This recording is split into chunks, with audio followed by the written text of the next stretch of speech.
Halitose, c'est le nom scientifique de la mauvaise haleine, un mot relativement récent, inventé dans les années 20 pour justifier l'intérêt d'un antiseptique qui était destiné à lutter contre ce phénomène malodorant. Les rayons des pharmacies regorgent aujourd'hui de ce type de produit. Les Américains dépensent déjà plus de 10 milliards de dollars pour lutter contre la mauvaise haleine, mais le sujet reste quand même tabou. Et on n'ose pas toujours en parler à son dentiste ou à un médecin, alors qu'il y a des solutions médicales. On va en parler après quelques explications. D'abord, pour vous dire que les responsables, ce sont les bactéries. On en a tous dans la bouche, une quantité normale de bactéries que l'on appelle anaérobies, c'est-à-dire qu'elles n'ont pas besoin d'oxygène pour vivre et pour se multiplier.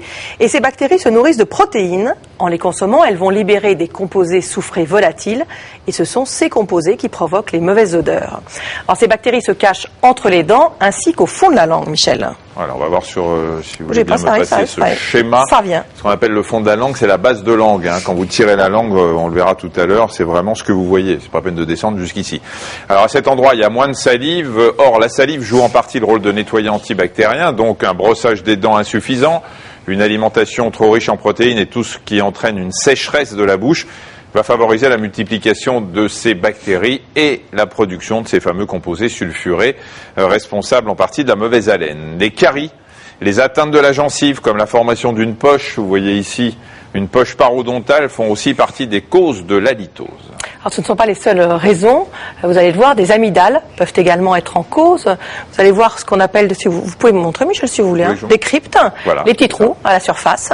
Et on va voir dessus qu'il y a des points blancs qui vont venir se former, qui vont apparaître. Ce ne sont pas des résidus alimentaires. Ça traduit un problème d'évacuation des cellules mortes de l'amygdale. L'amygdale, c'est comme la peau, ça se régénère en profondeur et les cellules mortes s'éliminent en surface.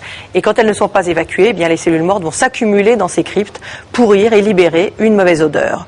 Autre cause de la halitose qui se situe plus haut, Michel, ce sont les sinus. Oui, j'y retourne.